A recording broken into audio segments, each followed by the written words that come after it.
성경 밭에 숨겨진 보물.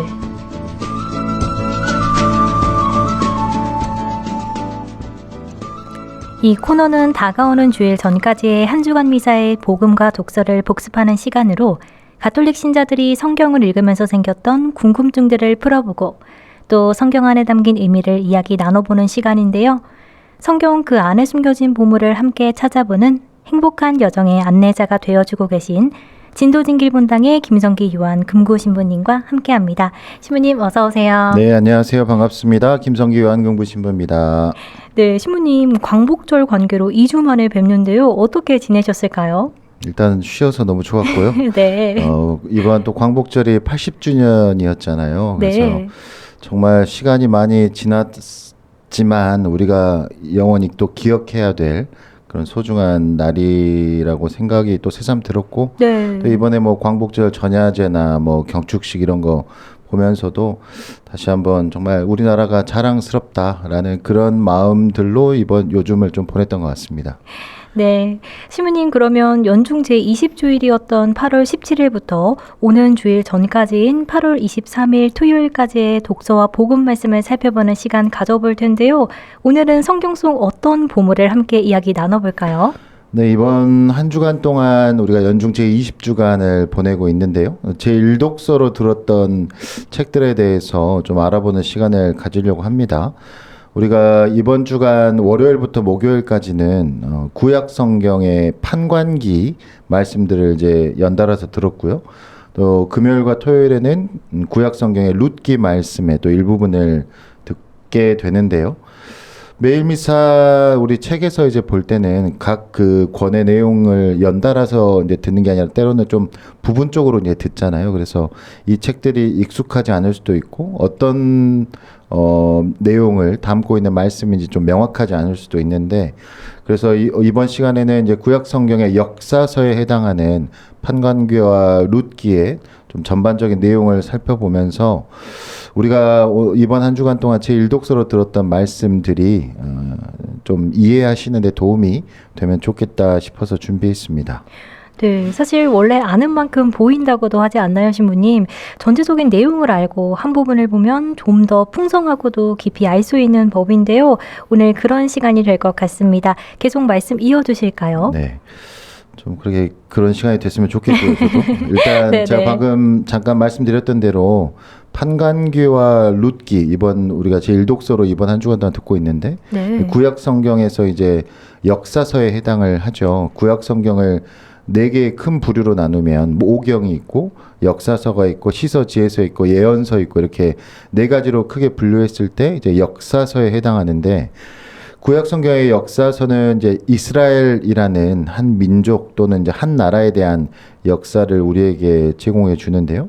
그 내용의 대부분은 이제 이스라엘이라는 민족이 어떻게 형성됐는지, 그리고 사울부터 다윗과 솔로몬으로 이어지는 길지 않았던 통일왕국 시대를 지나서 그 통일왕국이 이제 분열이 되고 북이스라엘 또 남유다 이렇게 왕국으로 갈라진 역사들을 이제 차례차례 이제 담고 있죠. 네. 그래서 우리 가톨릭 교회 성경 안에서 역사서의 어떤 내용이나 특징들을 고려하면 이 역사서를 크게 이제 또 3가지로 분류해 볼 수 있겠습니다.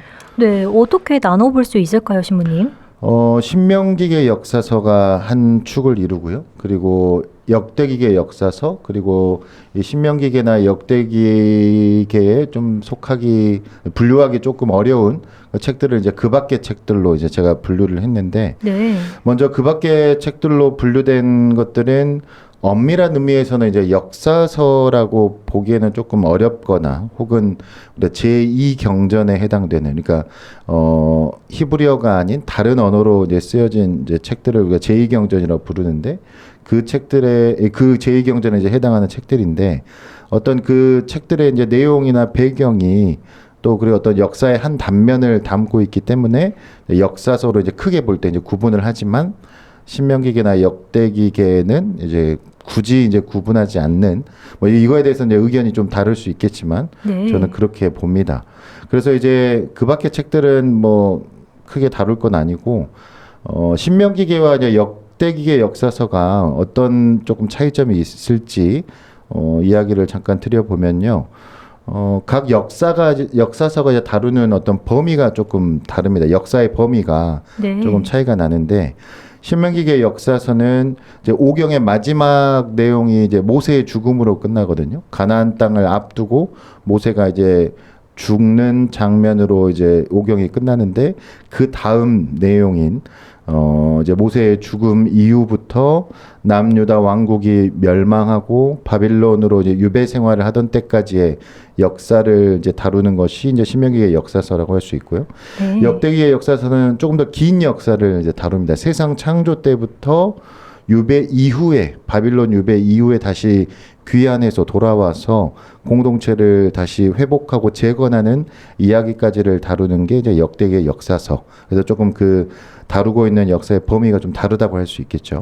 네, 말씀하신 이 다루는 역사 범위의 차이는 두 역사서가 쓰여진 시대가 달랐음을 말해주는 거겠죠. 그렇죠. 그 이 네. 신명기계나 역대기가 쓰여진 어떤 당시 상황이나 배경이 좀 달랐기 때문에 네. 다루고 있는 범위도 이제 달랐을 텐데요. 신명기계 역사서는 이제 한마디로 하면 유배 중에 이제 쓰였습니다. 바빌론 유배 중에 쓰였기 때문에 어떤 그 절망과 상실의 시대 그리고 모든 것이 무너진 그 상황에서 그런 마음들이 이제 녹여 들어가 있는 게 이제 신명기의 역사서라고 하면 역대기의 역사서는 유배 이후에 다시 이제 돌아와서 공동체를 회복하고 재건하는 어떻게 보면 또 다른 혼란과 어떤 격변의 시기에 쓰여졌습니다. 그래서 역대기에는 유배 이후의 상황까지를 다루고 있으니까 유배 이후에 이제 쓰였다고 이제 볼 수 있겠고요. 네. 그러니까 신명기의 역사서는 이제 고통스러운 어떤 유배 중에 이제 쓰였다고 말씀드렸는데 이제 주된 내용은 그런 거죠. 도대체 무엇이 잘못됐길래 뭐를 우리가 잘못했길래 현재 이런 어떤 고통과 불행과 절망을 겪는지에 대한 원인을 네. 과거에서 찾는 거죠. 과거를 돌아보고 반성하면서 어떤 그런 걸 통한 성찰과 어떤 죄에 대한 고발을 통해서 그 원인을 지금 이 유배, 이 고통의 원인을 밝히는 데 그 목적이 있다고 할 수 있는데 이 신명기의 역사서에서 발견하는 그 이 고통의 원인은 바로 하느님과의 계약에 충실하지 못했던 이스라엘 자신들의 죄 때문이다라고 이제 계속 이제 반복적으로 이야기를 하고요. 네. 반면에 이제 유배 이후에 작성됐다고 보여지는 역대기의 역사서는 조금 이제 과거를 반성하는 느낌의 신명기의 역사서와는 조금 다르게 미래지향적인 분위기를 좀 풍깁니다. 그러니까 모든 것이 다 무너져 있는 상황이지만 어찌됐건 유배가 끝나서 돌아왔고 다시 이제 공동체를 새롭게 이제 세워야 되는 그런 상황에서 어떤 희망적인 메시지를 이제 줘야겠죠. 그래서 우리는 하느님의 백성이니까 하느님께서 우리와 함께 계시니까 우리가 지금은 좀 이게 어렵고 모든 것이 무너져 있지만 그래도 모든 것이 잘 될 것이다라는 어떤 그런 희망을 주기 위한 목적들이 좀 보입니다. 네, 그렇다면 신부님 오늘 함께 살펴볼 이 판관기는 신명기계 역사서에 속할까요? 아님 역대기계 역사서에 속하나요? 판관기는 이제 이런 분류로 따지면 신명기의 역사서에 이제 속하게 되는데요. 네. 그래서 이제 신명기계 역사서가 가지는 방금 말씀드렸던 특징들을 좀 생각하시면서 이 전반적인 내용을 들어보시면 일단 판관기라는 이 책의 이름에서 판관이라는 이제 히브리어 단어는 이제 쇼페팀이라고 하는데요. 네. 일반적으로 이제 번역하면 재판관들이죠. 그래서 우리가 재판관이라 했을 때 흔히 어떤 상상이 되는 어떤 사법적인 예. 또 뭐 판사라든지 뭐 이런 역할들을 하는 거겠다 이제 생각할 수 있는데 네. 이제 이 구약 성경 판관기에서 등장하는 판관들은 실제로 어떤 그런 사법적인 역할에만 이제 국한되는 것이 아니라 실제로 그 내용들을 보면 어떤 정치적으로, 사회적으로, 종교적으로 어떤 게 모든 분야에서의 어떤 지도자이면서 전쟁 때는 이제 군사 지도자의 역할도 함께 수행한 것으로 이제 보여집니다. 그러니까 아직 왕국이 이제 나라가 설립되지 않았고 네. 부족 사회로 이제 사는 그 시대에서 이제 판관들이 어떤 최고의 지도자 역할을 이제 했던 것이죠. 그래서 이제 이 판관기는 그런 어떤 이스라엘 민족의 통치자들에 대한 지도자들에 대한 이야기로 보는 것이 이제 더 맞을 것 같고요. 판관기에는 이제 12명의 판관들에 대한 이야기가 이제 나오는데 이들을 이제 뭐 다른 분류가 아니라 얼마나 많이 소개됐냐, 적게 소개됐냐에 따라서 대판관, 소판관 이렇게 이제 구분합니다. 아마도 이제 소개가 많이 되면 어떤 이야기가 더 길게 담겨져 있으면 더 이제 중요하게 받지 않았을까 싶은데요. 네. 근데 뭐 대판관에는 오트니엘, 에훗, 드보라, 기드온, 입타, 삼손 아마도 이제 가장 익숙한 이름은 삼손이 아닐까 싶어요. 그리고 소판관에는 삼가르, 톨라, 야이르, 입찬, 엘론, 압돈. 사실 좀 낯선 이름들이 많죠. 뭐. 네. 아무튼 그래서 이 가나안 땅에 이제 하나님께서 약속하셨던 그 가나안 땅에 정착하는 것부터 또 왕국이 세워지기 전까지 한 200여 년 정도의 역사를 다루고 있는 이 책을 한 세 부분 정도로 그 내용을 세 부분 정도로 이제 나눠볼 수 있겠습니다. 네, 이스라엘 민족의 통치자들의 200년 동안의 역사를 다룬 판관기는 그럼 어떻게 세 부분으로 나뉘나요? 서론, 본론, 결론. 이제 보통 우리가 어떤 이야기를 이제 나눌 때 이렇게 나눌 수 있잖아요. 그래서 네. 서론은 가나안 땅을 이제 정복하고 여호수아가 이제 죽고 난 후에 판관들이 왜 등장하게 됐는가 어떤 그런 이유들과 배경을 설명을 한 세 장 정도, 세 장 정도 이제 하게 되고요. 근데 본론 부분이 이제 3장부터 16장까지라고 할 수 있는데 여기에 이제 대판관과 소판관들의 이야기가 이제 교차적으로 소개되면서 판관들이 어떤 모습을 보였는지 또 어떤 활동을 했는지 뭐 이런 것들을 이제 소개하고요. 이제 결론 부분이 이제 17장부터 21장인데 전반적으로 혼돈스러웠던 어떤 시대적 상황을 이제 담고 있습니다. 그래서 이 판관 시대가 그런 무질서와 혼돈의 상태로 끝나게 되었다는 것을 21장의 마지막 구절로 이제 요약을 하고 있는데요.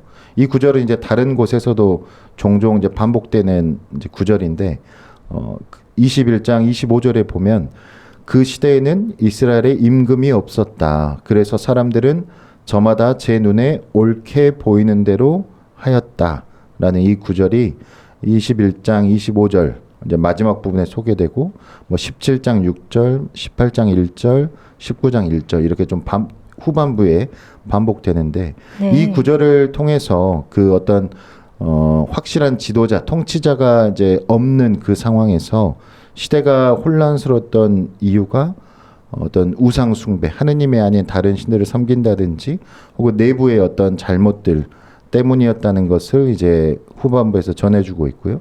또 이어지는 이제 이 판관기 다음에 이어지는 책들이 사무엘기, 열왕기 이제 이런 책들이 이어지는데 또 역사서가 이어지는데 여기에서는 이제 그 판관 시대가 끝나고 왕국 시대, 왕정 시대가 이제 시작이 되는데 네. 거기에서 전하는 어떤 왕정 시대에 대한 내용을 미리 준비시키는 역할을 이제 판관기가 하고 있다라고 볼 수 있겠습니다. 네, 반복되는 역사적 의식의 틀이 판관기를 관통한다고 하는데요.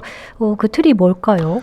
판관기 전체를 좀 관통하고 있는 이 뭐랄까요? 어떤 고리가 있는데 이것은 일단 죄를 짓고 이거에 대한 어떤 벌이 내려지고 근데 또 벌을 내리게 되면 회개하고 그 다음에 회개를 통해서 하나님께서 어떤 평화라든지 어떤 구원의 어떤 상태를 주시고 근데 또 죄를 짓고 이렇게 좀 반복되는 구조가 있습니다. 그러니까 네. 조금 더 설명을 드리면 이 판관기 안에서 물론 이게 꼭 판관기만이 아니라 이 성경 전반적인 어떤 그런 성향 분위기이기도 하지만 이스라엘의 죄가 이제 계속 반복되고 커지면 이제 하나님께서는 그 이스라엘을 심판하기 위해서 이스라엘의 적들을 당신의 어떤 심판의 도구로 사용을 하시죠. 그래서 그런 적들 때문에 고통받고 신음하는 이스라엘이 하나님께 살려달라고 용서해달라고 이렇게 부르짖으면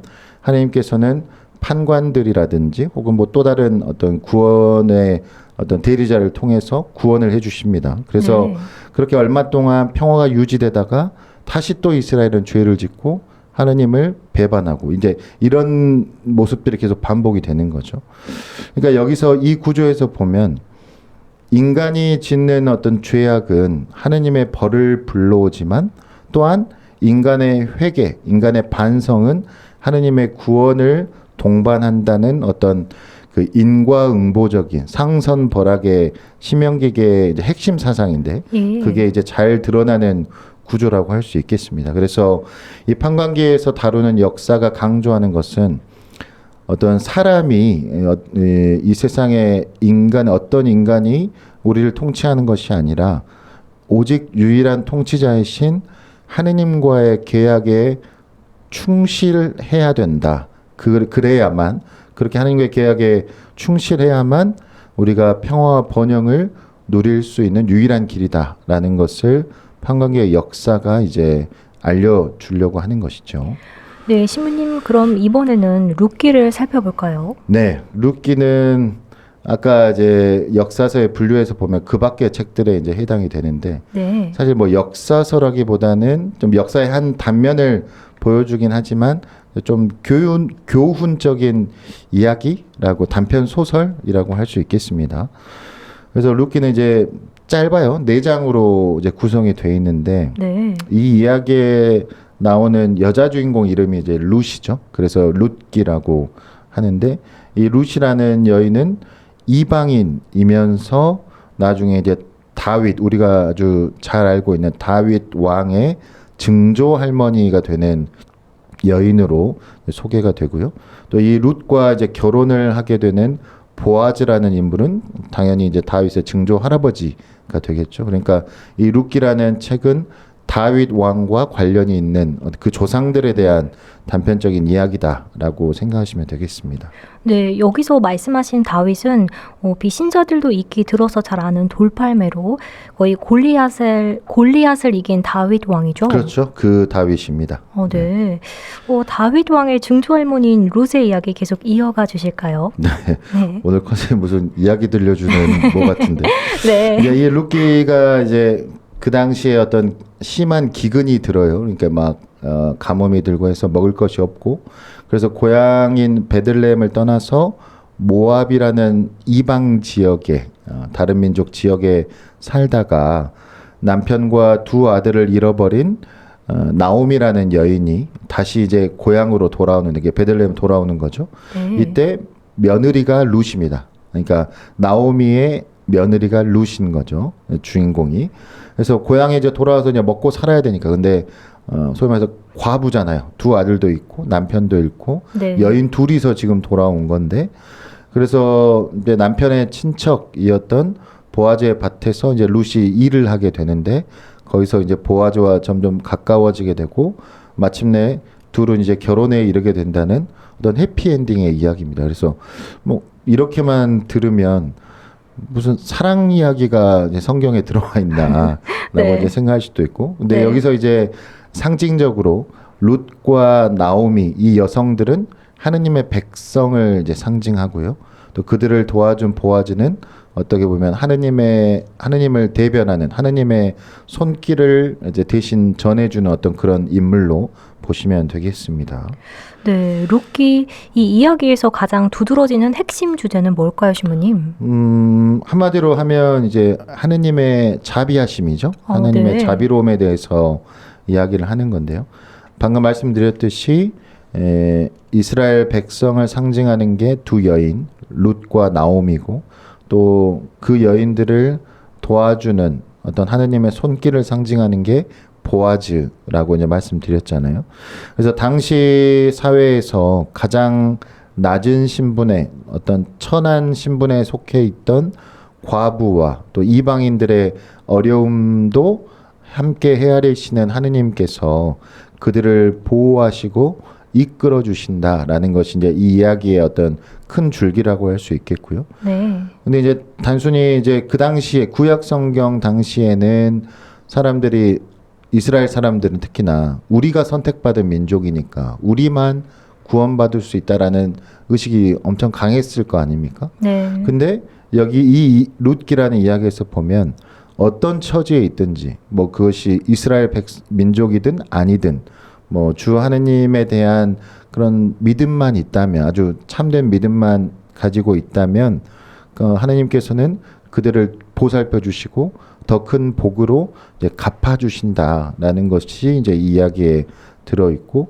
그래서 이제 여기서 나온 거는 단순히 이스라엘 그 민족들이 당시에 가지고 있던 어떤 선민 사상, 우리만 구원받을 수 있는 대상이다, 이게 아니라 네. 어떤 구원의 어떤 보편주의에 대해서, 구원은 하느님을 믿는 모든 이들에게 다 주어질 수 있는 것이다라는 조금 더 좀 발전되고 확장된 구원 사상이 여기에 담겨 있다고 할 수 있고요. 예. 그리고 이제 이 이야기가 아마도 이제 성경 안에 포함된 가장 큰 이유 중에 하나는 다윗과의 이제 관련성 때문이겠죠. 그래서 이 룻기 4장 마지막 부분에 다윗의 족보를 이제 전하거든요. 그래서 다윗의 이제 그 족보를 전함으로써 다윗의 조상이 얼마나 이렇게 훌륭한 인물이었는지를 우리한테 전해주고, 그래서 다윗도 훌륭한 임금이 될 수밖에 없었다라는 어떤 그런 정당성을 부여해 주는 책이 또 이 룻기라고 할 수 있겠습니다.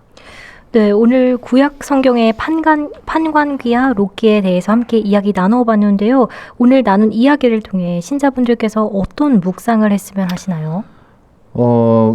가끔 아마도 이제 매일 미사로 그 성경 말씀을 이제 접하시는 분들이 이제 많으실 텐데, 네. 때로는 우리한테 익숙한 말씀이 주어질 때도 있고, 근데 또 어떨 때는 전혀 낯선 혹은 평소에 잘 읽어보지 않은 책들에서 내용들이 나오면 이 내용이 무슨 말이지? 혹은 왜 이런 말씀을 지금 우리한테 들려주시는 거지라는 생각을 하실 수도 있는데요. 우리가 이제 그런 성경을 좀 잘 이해해보고자 하신다면 이 성경이, 그 책이 어떤 상황 또 어떤 배경에서 쓰여졌는지를 이제 아는 것도 아주 중요하고 도움이 됩니다. 그래서 우리가 매일 미사 때 독서와 복음은 어떤 그 책의 일부분을 이제 따와서 이제 듣고 묵상하지만, 그런 해당되는 책의 어떤 기본적인 어떤 정보라든지 배경이라든지 왜 이 책이 이런 내용으로 쓰여졌는지를 그 큰 어떤 줄기나 흐름을 한번 살펴보시면서 말씀을 다시 읽어보시면 그 말씀이 조금 더 우리에게 살아있는 말씀으로 다가오지 않을까 하는 마음에서 오늘은 이번 한 주간 동안 제 일독서로 들었던, 또 아마 우리 교우분들께서 익숙하지 않은 책일 수도 있겠다 싶어서 한번 말씀드려봤습니다. 네, 신부님 오늘도 좋은 말씀 잘 들었습니다. 진도진길본당 김성긴 신부님과는 여기서 인사 나누도록 하겠습니다. 신부님 감사합니다. 감사합니다.